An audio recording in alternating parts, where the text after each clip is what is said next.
effectual fervent prayer of a righteous man.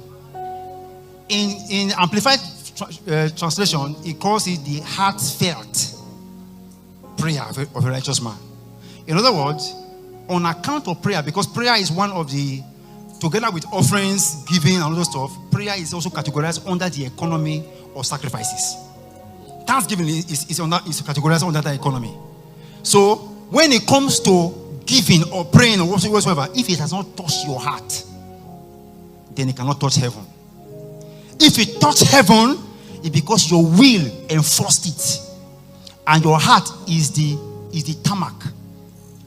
The tarmac, where aeroplane, when the aeroplane is going to land and take off from. That road that aeroplane, when they're going to fly, they run. That road is called tarmac.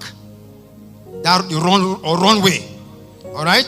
So the tarmac or runway, where anything from heaven land on you, or God's blessing, is your heart. It must touch your heart first. Now, this heart is not your mind, it's not your soul, it's not your spirit. This heart, you are saying, is a combination of one of the components that make up the spirit, the human spirit, and the entirety of the components that make up the human soul.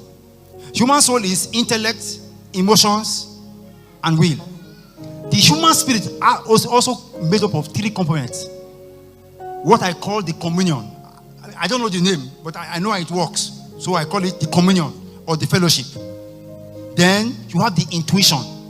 Then you have the conscience. These three things make up your human spirit. The part that joins the soul to make up the heart is the conscience.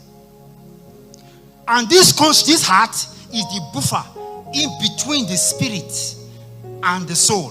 For God to translate righteousness into you physically, for you to exhibit it, for you to collect righteousness or receive something from God in the realm of the spirit and translate it into physical reality, it must be done through the buffer of the heart.